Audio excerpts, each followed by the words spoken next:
Hello बच्चों, कैसे हो तो आप सभी। कल हमने यहाँ तक आपको 10th क्लास की वास्तविक संख्याएं पहला चैप्टर चल रहा था। पहला चैप्टर क्या था? 10th क्लास का वास्तविक संख्याएं। वास्तविक संख्याओं में हमने आपको क्या क्या कराए थे? देखो, प्राकृतिक संख्या, पूर्ण संख्या, पूर्णांक कराए थे, परमेय, अपरमेय कराई थी। परमेय अपरमेय में हमने दशमलव के बारे में बताया था। सात दशमलव क्या है, असात दशमलव क्या है, अशांत में भी आवर्ती दशमलव क्या है, अनावर्ती दशमलव क्या है, ये सारी चीजें हो गई थी। उसके बाद भाज्य संख्याओं में भाज्य संख्या क्या होती है, भाज्य संख्या, सम संख्या, विषम संख्या, इनके बारे में हमने आपको बताया था। फिर संख्या रेखा के बारे में लास्ट में जाते जाते हम संख्या रेखा के बारे में बात करते रहे थे। और वास्तविक संख्या क्या होती है? परमेय और अपरमेय दोनों से मिलकर बनी होती है। यहाँ तक हम सब कुछ क्लियर करके चुके थे। एक क्या है? ना तो भाज्य है ना ही अभाज्य। एक कैसी संख्या है? ना भाज्य संख्या है ना अभाज्य संख्या। ऐसे हम शून्य की बात करते हैं, जीरो, तो जीरो धनात्मक है या ऋणात्मक है? तो जीरो ना तो धनात्मक है ना ही ऋणात्मक है। तो इन सब चीजों के बारे में हमने कल क्या कर ली थी, बात कर ली थी। तो कल हमारा यहाँ तक इन संख्याओं को लेके सब कुछ कंप्लीट हो चुका था। अब आज कल यहाँ तक कंप्लीट हो चुका था वास्तविक संख्याओं के बारे में। आज हम क्या है, इसके क्वेश्चंस पे आएंगे। किस आएंगे? क्वेश्चंस पे आएंगे। तो इसको करते हैं हम रफ।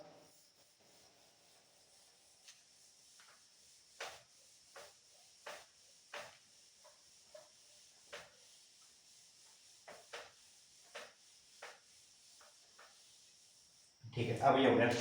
अब हम क्वेश्चन पे आते हैं। तो सबसे पहला क्वेश्चन कह रहा है अभाज्य गुणनखंड को लेके।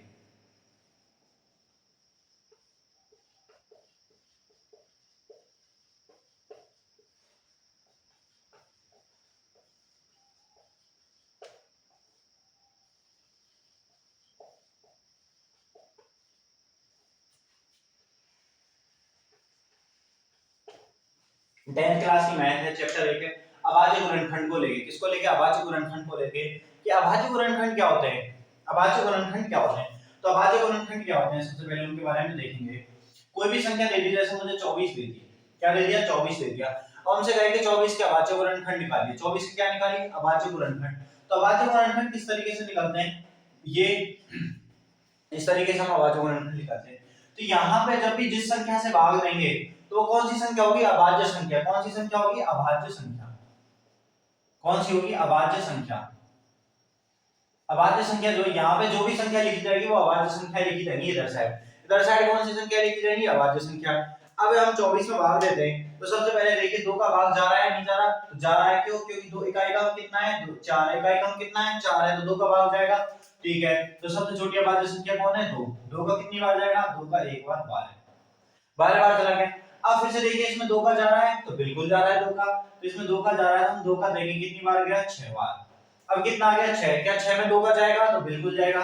फिर हम 2 का देखेंगे 6 में कितनी बार गया? 3 बार। अब देखिए, 2 का जा रहा है क्या? नहीं जा रहा। 2 का जा रहा है, नहीं जा रहा, तो अब कितने का जाएगा? 2 से बड़ी अभाज्य संख्या कौन है? 3 है। 2 से बड़ी अभाज्य संख्या 3 का कितनी बार गया? एक बार। अब हमसे कहे कि 24 के अभाज्य गुणनखंड लिखिए।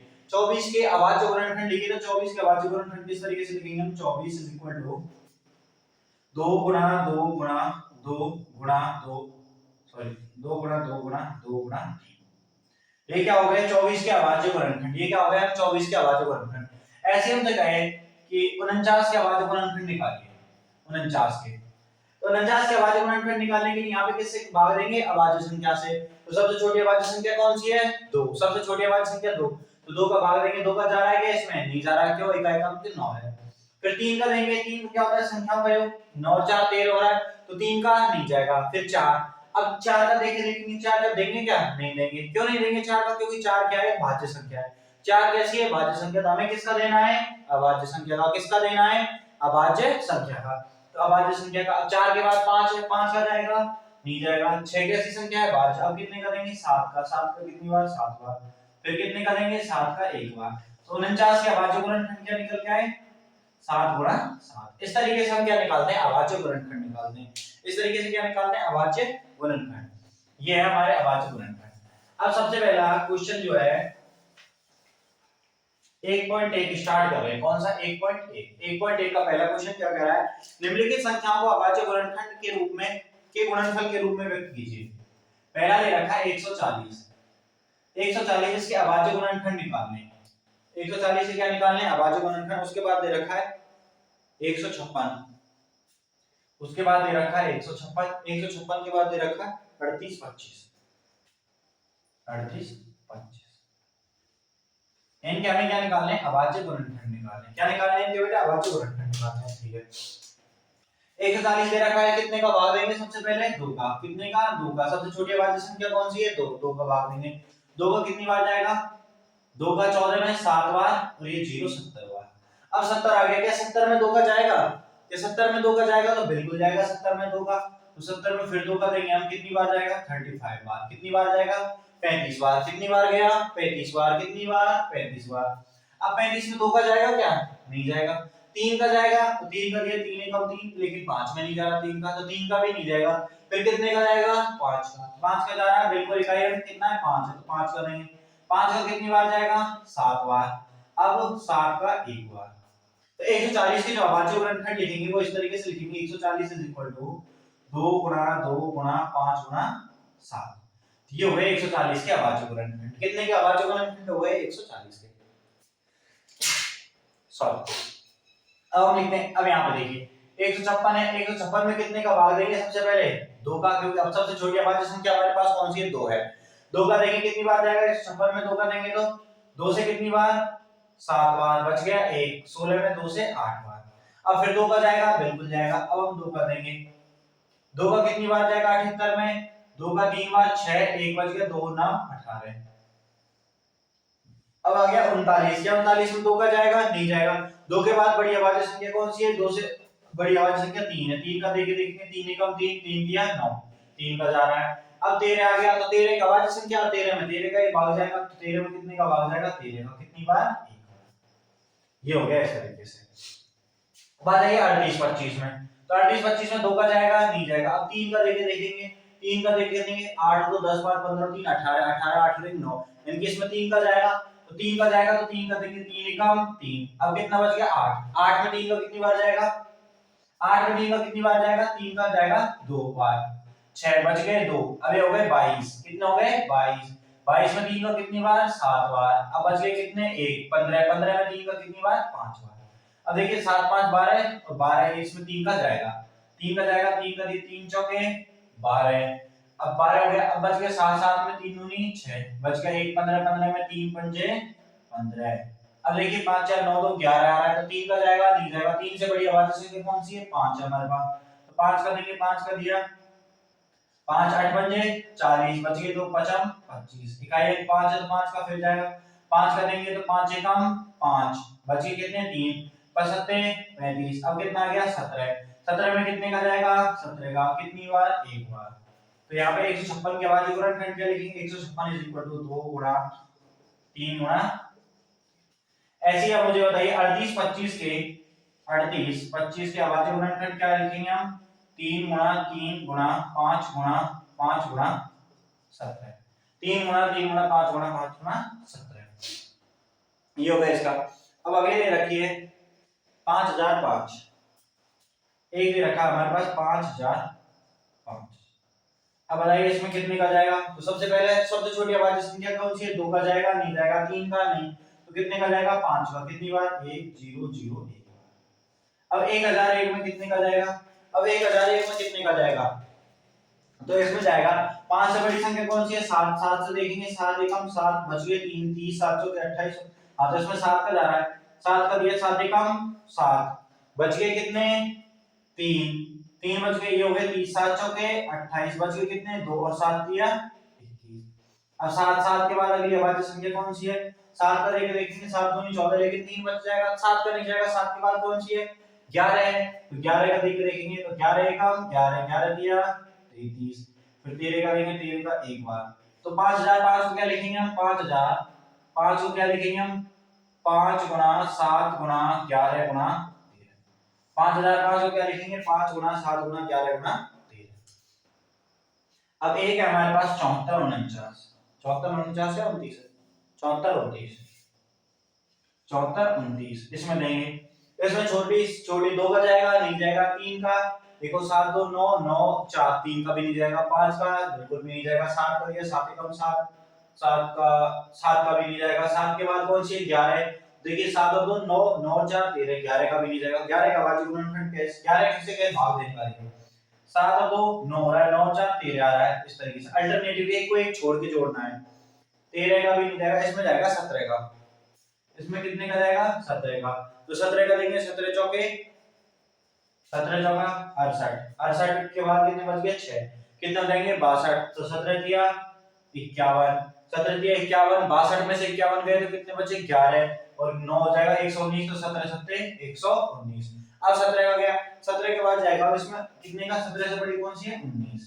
19 का देखेंगे, 19 का जाएगा क्या? पहले हम इसमें 17 का देखेंगे, 17 का जाएगा क्या? 17 दूनी 34, तो 17 का जाएगा नहीं, क्योंकि 17 दूनी 34 हो जाएगा, उसके बाद 9 सत्ते में नहीं जाएगा। फिर है 19 का, 19 का 19 दूनी 38, 19 का दो बार दिया 38, बच गए कितने? 5 57, 19 दिया 57। अब 23 में कितने का जाएगा? 23 का कितनी बार? एक बार। तो 74 29 को हम क्या लिखेंगे? 17 गुणा 19 गुणा में 23, 17 गुणा 19 गुणा 23, ये क्या लिखेंगे हम? 74 को। 74 29 को, 74 29 को हम इस तरीके से लिखेंगे। देखिए क्या करना है, हमसे कह रहा है सबसे पहले कि निम्नलिखित की अभाज्य, एक और टेक का पहला क्वेश्चन कह रहा है कि निम्नलिखित की अभाज्य गुणनखंड निकालिए। अभाज्य गुणनखंड निकालिए, तो 140 का अभाज्य गुणनखंड निकालेंगे। सबसे पहले यहां किससे देंगे? अभाज्य संख्या से भाग देंगे। अभाज्य संख्या से भाग देंगे, इस तरीके से हमने 140 का निकाल लिया। फिर 156 का कहेगा, 2 का देंगे, 2 का कंप्लीट हो गया, 2 के बाद कितने का देंगे? 3 का। देखना है ये लिख दें, 2 का देखेंगे, 2 का नहीं जाएगा, फिर उसके बाद 3 का देखेंगे, 3 के बाद 5 का, इस तरीके से देखेंगे। ये नहीं कि पहले आपने दे दिया, जैसे यहाँ पे 5 लिख दिया आपने, डायरेक्ट 5 का दे दिया, नहीं, पहले 2 का देखिए, 2 का जाएगा नहीं जाएगा, 3 का तो चेक करना है 3 का। और भाजकता के नियम क्या है? वो भाजकता के नियम आपको मैं लिखा दूं आपको, ठीक है, इनको उतार लीजिए आप यहाँ से, इस तरीके से कंप्लीट को नोट डाउन कीजिए, उसके बाद मैं आपको भाजकता के नियम ही कराता हूँ। आप इन सभी को क्या कीजिए? नोट डाउन कीजिए। ये जो क्वेश्चन है अभाज्य गुणनखंड के, ये वाले क्वेश्चन आपको एग्जाम में देखने को जरूर मिलेंगे। इन 5 क्वेश्चन में से एक क्वेश्चन आपका 100% आ रहा है। क्वेश्चन ये भूल जाइए क्या है, इन 5 में से एक आपको बिल्कुल एग्जाम में देखने को मिलेगा। इन 5 में से एक बिल्कुल आ रहा है। और ये बताइए इतना सरल आपको कहीं भी मिलेगा? नहीं मिलेगा। इन 5 में से एक बोर्ड 2027 में इनमें से एक क्वेश्चन आपको मिलेगा ही मिलेगा, ये गारंटी है। बता दीजिए, वीडियो का यहीं पे पॉज कीजिए, इनको उतारिए, ठीक है, तब तक हम अगले करते हैं।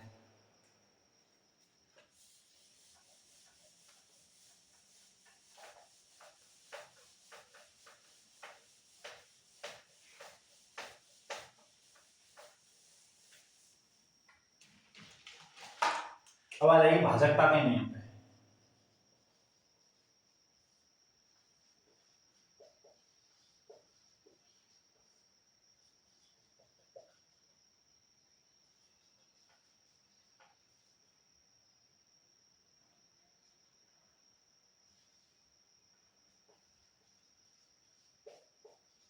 भाजकता के नियम, डिविजिबिलिटी रूल, डिविजिबिलिटी रूल।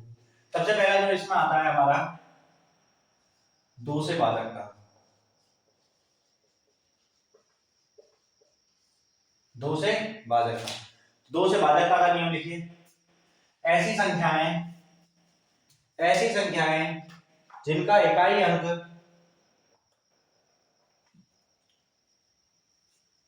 जिनका इकाई अंक 0 2 4 6 8 हो, ऐसी संख्याएं जिनका इकाई अंक 0 2 4 6 8 हो, 2 से भाज्य संख्याएं कहलाती हैं।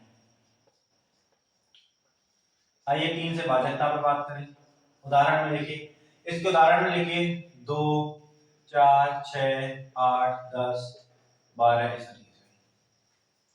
3 से भाजकता, ऐसी संख्याएं, ऐसी संख्याएं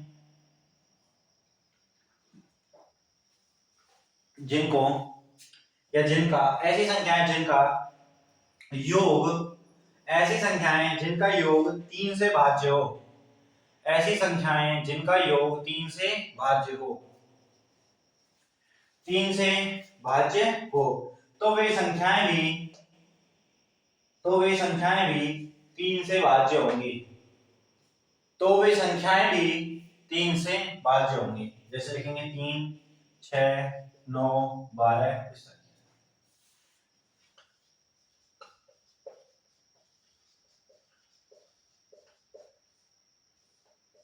4 से भाजकता, ऐसी संख्याएं, 4 से भाजकता में लिखिए ऐसी संख्याएं जो, ऐसी संख्याएं जिनके जिनके इकाई तथा दहाई अंक, ऐसी संख्याएं जिनके इकाई तथा दहाई अंक 4 से भाज्य हों। ऐसी संख्याएं जिनकी इकाई तथा दहाई अंक 4 से भाज्य हों, जैसे 4 हो गया, 4 के बाद 8 हो गया, ये तो नहीं है। इसके बाद जब 12 आता है तो दहाई अंक 2 अंक के हो गए, 16 है तो लास्ट के 2 डिजिट हो गए। अब जैसे ये हो गया 496 भाज्य होगा या नहीं होगा 4 से, तो देखिए लास्ट के 2 अंक 96 है ना, 96 में 4 का भाग देके देखेंगे, 4 का भाग यदि 96 में जा रहा है तो 96 4 से भाज्य होगा। ठीक है, अब आ जाइए 5 से भाजकता, 5 से भाजकता, ऐसी संख्याएं जिनका इकाई अंक 0 या 5 हो, ऐसी संख्याएं जिनका इकाई अंक 0 या 5 हो, 0 या 5। 6 से भाजकता पाइए, ऐसी संख्याएं जो 2 व 3 से भाज्य हो, 2 व 3 से भाज्य हो, 6 से भाजकता होती है। 6 के बाद 9 आ जाएगा तो 9 में 8 में देखेंगे, 8 में लास्ट के 3 अंक पे देखेंगे इस तरीके से।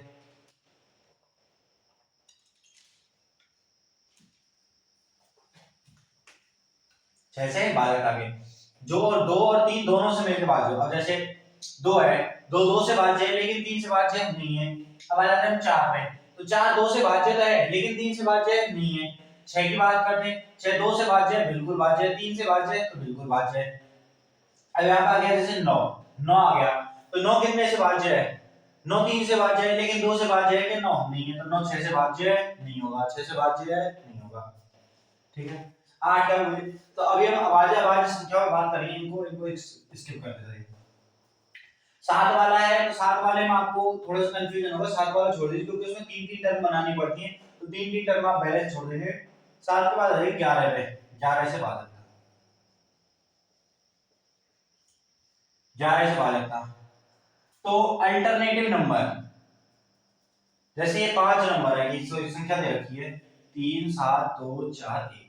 अब हमें कैसे पता लगेगा ये 11 से भाज्य है या नहीं है, तो ये 11 से भाज्य है या नहीं है कैसे देखेंगे, 3 और 2 कितने हो गए, 3 और 2 कितने हो गए 5, 5 और 1 कितने हो गए 6, तो इनका योग कितना आ रहा है 6।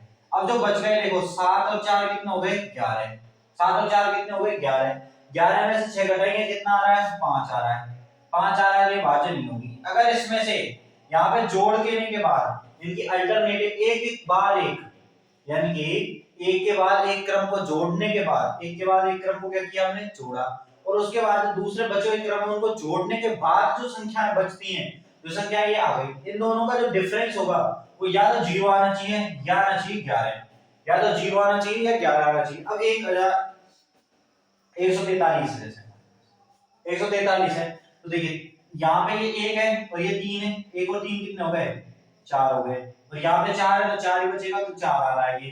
ठीक है, 4 में से 4 घटाएंगे कितना बचेगा 0, तो ये कौन सा होगा 11 से भाज्य होगा।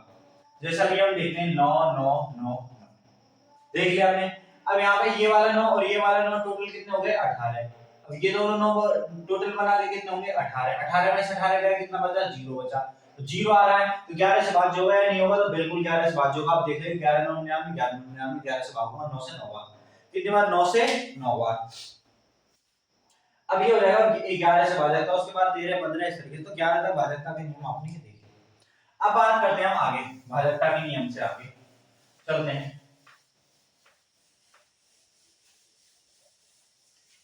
इसी प्रश्नावली का अगला टॉपिक जो है वो है एलसीएम एचसीएफ। एलसीएम का मतलब होता है लघुत्तम समापवर्त्य और एचसीएफ का मतलब होता है महत्तम समापवर्त्य। लघुत्तम समापवर्त्य और महत्तम समापवर्त्य। अब लघुत्तम समापवर्त्य और महत्तम समापवर्त्य क्या होते हैं, इसको बोलते हैं least common factor. Least common factor. देखिए बहुत से बच्चे क्या हो रहे होंगे इसमें बोर हो रहे होंगे क्लास में, तो बोर होने की कोई जरूरत है नहीं है, क्योंकि ये चैप्टर जो है आप कहेंगे वीडियो इतनी बड़ी हो गई है, एक एक चीज बिल्कुल आपको समझा रहे हैं। इस वीडियो को अगर आप रिवीजन करना चाहेंगे ना तो मात्र 10 से 15 मिनट लगेंगे। 35 मिनट की वीडियो है, 15 मिनट आपके इसमें लगा लीजिए नोट्स वगैरह बनाने में, 35 और 15 40 50 हो गए। 10 से 15 मिनट आपको लगेंगे इसका रिवीजन करने में। 1 घंटे में आपको जो मैं कराऊंगा ना वो सब 1 घंटे में कवर हो जाएगा, और 1 घंटे में आपको इतना बेहतरीन तरीके से कवर होगा कि कहीं भी आपने इस प्रकार की कोई कल्पना ही नहीं की होगी। ठीक है, इसको बोलेंगे हम लीस्ट कॉमन फैक्टर, इसको बोलेंगे हम highest common factor, highest common factor. तो लीस्ट कॉमन फैक्टर क्या होता है, हाईएस्ट कॉमन फैक्टर क्या होता है? लीस्ट का मतलब होता है कम कॉमन फैक्टर, लीस्ट का मतलब क्या होता है कम के लिए, निम्न से निम्न, और हाईएस्ट का मतलब उच्च से उच्च, ये तो पता है आपको। लोएस्ट का मतलब क्या होता है, नीचे से नीचे, या तो लीस्ट बोल दीजिए, इसको लोएस्ट बोल दीजिए, लोएस्ट बोल दीजिए, लीस्ट बोल दीजिए, हाईएस्ट बोल दीजिए, या तो इसको हाईएस्ट कॉमन फैक्टर बोल दीजिए, ये हाईएस्ट कॉमन फैक्टर। यानी कि एचसीएफ का मतलब क्या होता है, महत्तम समापवर्त्य, महत्तम समापवर्त्य, और ये होता है लघुत्तम समापवर्त्य, लघुत्तम समापवर्त्य। इसको हम बोल देते हैं लेस है, उसको बोल देते हैं हम मैस है, इसको बोल देते हैं लेस है, इसको बोल देते हैं मैस है। तो लेस क्या होता है कि जितनी दी हुई संख्याएं, दी हुई संख्याओं के, दी हुई संख्याओं के सबसे छोटे, लिखिए दी हुई संख्याओं के, दी हुई संख्याओं के सबसे छोटे उभयनिष्ठ गुणनखंड को, दी हुई संख्याओं के सबसे छोटे उभयनिष्ठ गुणनखंड को, दी हुई संख्याओं के सबसे छोटे उभयनिष्ठ गुणन को, सॉरी गुणनखंड नहीं गुणन को, दी हुई संख्याओं के सबसे छोटे गुणन को लघुत्तम समापवर्त्य लेसे कहते हैं। और मैसे में लिखिए दी हुई संख्याओं के, दी हुई संख्याओं के सबसे बड़े उभयनिष्ठ गुणनखंड को, सबसे बड़े उभयनिष्ठ गुणनखंड को महत्तम समापवर्त्य कहते हैं। सबसे बड़ा उभयनिष्ठ गुणनखंड क्या होगा, महत्तम समापवर्त्य, सबसे छोटा उभयनिष्ठ गुणन जो होगा वो क्या कहलाएगा, लघुत्तम समापवर्त्य। अब दो संख्याओं के लिए ये इंपॉर्टेंट पॉइंट है, दो संख्या एक ए है एक बी है, ए और बी क्या है, दो संख्याएं हैं, दो कोई भी संख्याएं हैं, इनका जब हम गुणा करेंगे ना, ए और बी है, देखिए सबसे पहले ए और बी क्या है, दो संख्याएं हैं, इनका लेस जो है मैंने मान लिया एल और एच है, एल और एच, एल जो इनका एलसीएम है, एच क्या इनका एचसीएफ है, तो इनके एलसीएम और एचसीएफ को गुणा कराएंगे तो इन दोनों संख्याओं के गुणा के बराबर होगा। यानी कि कोई भी दो संख्याएं हैं उनका आपस में गुणा कराएंगे तो उनके एलसीएम और एचसीएफ के गुणा के बराबर होगा। कैसे, जैसे एक संख्या मैंने 5 ले ली, एक ले ली मैंने 7, एक क्या ले ली 5 ले ली, एक 7 ले ली, इन दोनों को मैं गुणा कराऊंगा 5 गुणा 7। अब 5 और 7 का एचसीएफ क्या निकल गया, एक निकल गया, इन दोनों में कुछ भी कॉमन नहीं है, एचसीएफ कितना आ गया इनका, एचसीएफ आ गया इनका 1, और एलसीएम कितना आएगा 5 गुणा 7 यानी कि 35। यहां पे देखिए 7 गुणा 5 35 करेंगे बराबर में 35 आ गया। तो कोई भी दो संख्याएं हैं, कोई भी दो संख्याएं हैं उनका गुणा कराएंगे तो उनका गुणा उनके एलसीएम और एचसीएफ के गुणा के बराबर होगा। ये वाला इसमें क्या है, मोस्ट इंपोर्टेंट है, इस पे एक क्वेश्चन आपका यहां से आना ही आना है, एक क्वेश्चन इस फॉर्मूले को लेके आना ही आना है कि दो संख्याओं का गुणा जो होता है वो एलसीएम और एचसीएफ के गुणा के बराबर होता है।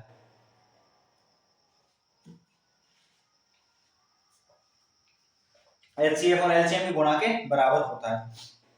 ठीक है, अब इस पे आते हैं, क्वेश्चन करते हैं। इसका हम क्या करते हैं, एलसीएम और एचसीएफ, इसको अभी आप नोट डाउन कीजिए, ए गुना बी करने पे, ए गुना बी करने पे, ए गुना बी, कोई भी दो संख्याएं हैं उनका हम क्या करते हैं, गुणा करते हैं, कोई भी दो संख्याओं को हम गुणा करते हैं तो उनके किसके बराबर आता है, लेस और मैसे के लघुत्तम समापवर्त्य और महत्तम समापवर्त्य के गुणा के बराबर आता है। अब इसी पे हम क्या करते हैं, क्वेश्चन करते हैं।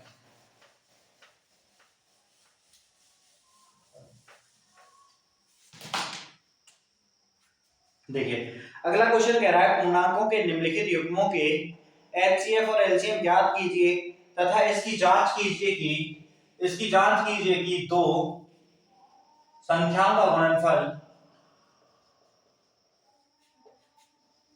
का गुणनफल बराबर, कोई भी जो दो संख्याएं हैं और दो संख्याओं का गुणनफल जो है, दो संख्याओं का गुणनफल बराबर HCF गुणा LCM।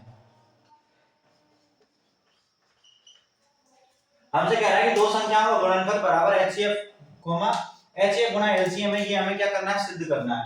ये हमें क्या करना है, सिद्ध करना है, इसकी जांच करनी है। पहली दे रखी है 26 और 91, पहली दे रखी है 26 और 91, 26 दे रखी है और 91 दे रखी है। ये हमारे पास पहली संख्या है।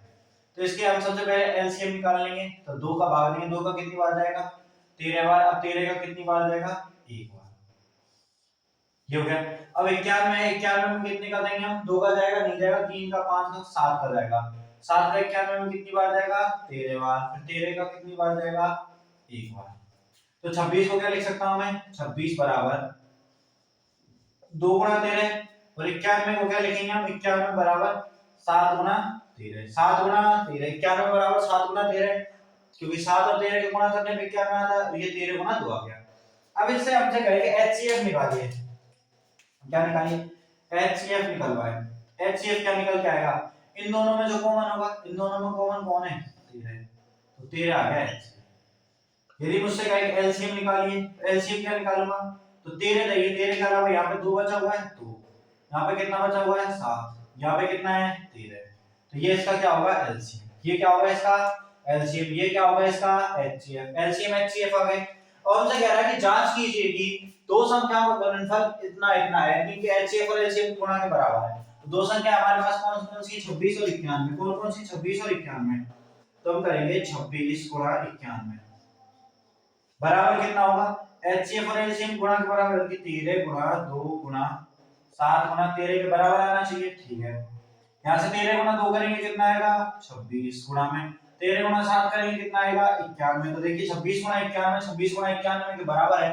तो हम कह सकते हैं कि दो संख्याओं का गुणनफल उनके एचसीएफ और एलसीएम के, उनके एचसीएफ और एलसीएम के गुणन के बराबर आता है। तो दो संख्याओं का गुणा उनके एचसीएफ और एलसीएम के गुणन के बराबर आता है, उनके एचसीएफ और एलसीएम के गुणन के बराबर आता है। ठीक है, यहां तक किसी कोई दिक्कत, किसी को कोई दिक्कत नहीं है। आइए अब अगला जो है वो है 510 और 92। ये तो हो गया ये वाला पार्ट। अगला है 510, इसका निकालना है, और एक है 92। तो 510 है, तो इकाई अंक दो जीरो देखते हैं हम, 2 का देंगे, 2 का 5 में कितनी बार, 2 बार। कितने बच गए, 1। 1 बच गए, कितने हो गए, 11। 11 में 2 का देंगे कितनी बार, 5 बार। 10 बच गया, कितना, 1। 1 बचने पे ये कितना हो गया, 10 और 2 का 5 बार। अब कितना आ गया, 255। अब देखिए 5 और 5 10 और 2 12, 12 है तो 3 का जाएगा, तो हम देंगे 3 का। 3 सत्ते 21, 3 अट्ठे 24, 8 बार 24, बच गया कितना, 1। बच गया कितना, 1। कितना हो जाएंगे, 15। 3 का 15 में देंगे कितनी बार, 5 बार। 8 और 5 कितना हो रहा है, 13। 3 का जाएगा, 3 के बाद कौन सी है, 5। 5 का देंगे, 5 एकम 5, बच गए 3। 35 पर 7 35 और 17 का 1। तो हमारे गुणनखंड निकालने के लिए आपको तो प्रैक्टिस करनी पड़ेगी, इसमें तो कोई कुछ कर भी नहीं सकता। अब यहाँ पे 2 का देखिए, 2 का 9 में कितनी बार, 4 बार। 2 का 9 में कितनी बार, 4 बार। फिर 2 का 12 में कितनी बार, 6 बार। अब फिर हम 2 का देंगे, फिर 2 का देंगे, 2 का कितनी बार, 2 बार। 23 बार। अब 23 का कितनी बार जाएगा, 1 बार। यहाँ तक किसी को दिक्कत है नहीं है। तो मैं 510 के बराबर में क्या लिख सकता हूँ, 510 इज इक्वल टू 2 गुणा 3 गुणा 5 गुणा 17, ये लिख सकता हूँ 510 के बराबर में। उसके बाद हम 92 के इक्वल में लिखेंगे, 92 is equal to 2 into 2 into 23। ये आ गया, ये किसके बराबर में है, 92 के बराबर में है। ठीक है, और ये कितने के बराबर है, 510 के, 510 के। अब आगे क्या करते हैं, अब हमसे कोई कह रहा है कि दो संख्याओं का गुणनफल एचसीएफ और एलसीएम के बराबर है। अब इनका हमें निकालना है एचसीएफ। तो एचसीएफ क्या निकल के आएगा, यहां से ये कॉमन आ रहा है, और कुछ कॉमन है इसमें नहीं है, तो एचसीएफ तो आ गया। अब निकालते हैं हम एलसीएम की। एलसीएम कितना आएगा, 2 तो कॉमन है, ये 2 के बाद 3 गुणा 5 गुणा 17, 3 गुणा 5 गुणा 17, उसके बाद 2 गुणा 3, 2 गुणा 23, 2 गुणा, जो बचा हुआ है वो सब लिख दिया। अब हमसे आगे क्या कह रहा है कि इन दोनों संख्याओं को गुणा कराएंगे, 510 गुणा 92, यानी कि 510 गुणा 92 इक्वल टू कितने बराबर होना चाहिए, एचसीएफ और एलसीएम के गुणा के बराबर होना चाहिए। एचसीएफ और एलसीएम के गुणा के बराबर, तो 2 गुणा 2 गुणा 3 गुणा 5 गुणा 17 गुणा 2 गुणा 23। इसी तरीके से होगा। ठीक है, अब हम क्या करते हैं, 510 क्या दिख रहा है, 17 5 17 5 3 2, तो 17 5 3 2 को ले लीजिए, 17 5 3 2 ये ले लिया मैंने। 2 गुणा 3 गुणा 5 गुणा 17, 2 3 5 17, इसकी जगह में क्या लिख सकता हूं, 510 गुणा में।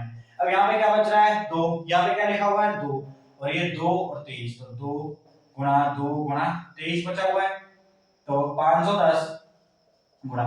अब इस वाले को क्या लिख सकते हैं हम, इस वाले को यहां से देखिए 92 लिख सकते हैं, 92 लिख सकते हैं। अब देखिए 510 गुणा 92 और यहाँ पे भी 510 गुणा 92 आ रहा है, तो हम कह सकते हैं कि दो संख्याओं का गुणनफल उनके एचसीएफ और एलसीएम के गुणा के बराबर आता है। दो संख्याओं का गुणनफल उनके एचसीएफ और एलसीएम के गुणा के बराबर आता है।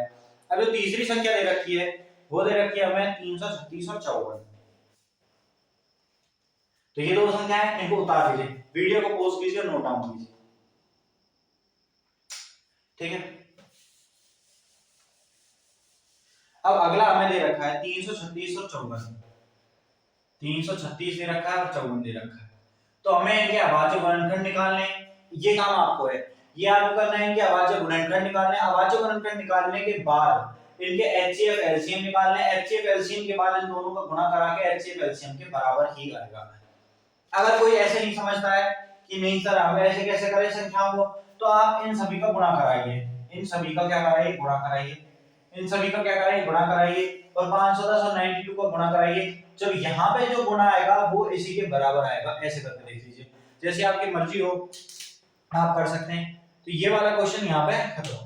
तो आज हमने क्या किए थे, दो ही क्वेश्चन करे हैं, दो ही क्वेश्चन करे, लेकिन दोनों क्वेश्चन इतने बेहतरीन तरीके से करे। सबसे पहले हमने अभाज्य गुणनखंड निकालना सीख लिया, लघुत्तम समापवर्ती और महत्तम समापवर्ती एलसीएम एचसीएफ निकालना सीख गया, और दो संख्याओं के साथ हम क्या करना सीखे, प्रोडक्ट यानी कि गुणन करना सीखे।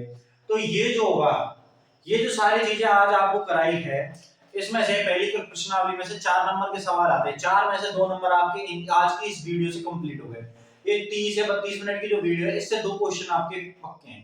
इन क्वेश्चनों को कर जाइए, 2 क्वेश्चन, 2 नंबर आपके पक्के हैं। 2 नंबर क्या हो गए आपके, कंफर्म हो गए। 2 नंबर तो बिल्कुल कंफर्म नहीं, और ज्यादा आ जाए तो ठीक है। तो 2 नंबर कितने हो गए इसमें, कंफर्म हो गए। अब बताइए 30 मिनट में आपको 2 नंबर मिल गए, क्या गया आपका, कुछ गया नहीं गया। तो आप वीडियो को लाइक कीजिए, हमारे चैनल ललित चौधरी एकेडमी को सब्सक्राइब कीजिए। हमारा इंस्टाग्राम पेज भी यही है, ललित चौधरी एकेडमी, आप उसे भी वहां से फॉलो कर सकते हैं। वहां पे आपको छोटे-छोटे एमसीक्यू टाइप के क्वेश्चन कराए जाएंगे, जो 1 नंबर में आएंगे, वो वाले क्वेश्चन कराए जाएंगे। वहां पर उन सभी के बारे में थोड़ी-थोड़ी आपको नॉलेज दी जाएगी। तो हमारे Lalit Chaudhary academy insta page को भी सब्सक्राइब फॉलो कर लीजिए। और दूसरी बात, सफलता के लिए क्या है कि बेटा मेहनत करनी पड़ती है। बहाने बहुत होते हैं, बहाने लगाने से क्या हो जाएगा। अब्दुल कलाम की बात लेते हैं, अब्दुल कलाम जो थे, अब्दुल कलाम, डॉक्टर एपीजे अब्दुल कलाम, जिन्हें मिसाइल मैन कहते हैं, उनके पास कितने बहाने थे। वो कहते थे कि मैं अखबार बेचने वाला, वो घर घर जाके अखबार बेचते थे, घर घर जाके अखबार बेचते थे। लेकिन आज देखिए उनको मिसाइल मैन के नाम से जाना जाता है, क्यों, क्योंकि उन्होंने मेहनत की, उन्होंने अपने बहाने नहीं लगाए। अगर बहाने खोजते रह जाओगे तो पछताओगे, बहाने में कुछ भी नहीं रखा है। बहाने लगाने के लिए 1000 आएंगे, ना पढ़ने के लिए आपके पास 1000 बहाने होंगे, लेकिन पढ़ने के लिए सिर्फ आपको एक ही बहाने की जरूरत है, वो है सक्सेस, सफलता, अपने माँ बाप के लिए, अपने लिए सफलता। ठीक है, तो आपने मेहनत करते रहिए, अभी से धीरे धीरे थोड़ी थोड़ी मेहनत करते रहिए। 3 से 4 घंटे पढ़ना, 24 घंटे में से आप 4 घंटे मेरे अकॉर्डिंग दे दीजिए सारे सब्जेक्ट को, आपको बिल्कुल क्लियरिटी हो जाएगी। 4 घंटे पढ़ के आप 90 प्लस स्कोर कर सकते हो हर सब्जेक्ट में। पूरे दिन में 4 घंटे पढ़ना है, बस 4 से 5 घंटे पढ़ना है पूरे दिन में, उससे आप इतनी सफलता हासिल करोगे अपने जीवन में जो आपने सोची नहीं होगी, लेकिन कंसिस्टेंसी के साथ। तो वीडियो को लाइक कीजिए, चैनल को हमारे सब्सक्राइब कीजिए और हमें फॉलो करते रहिए। आपका 90 प्लस स्कोर कराने की गारंटी हमारी है। ठीक है, धन्यवाद।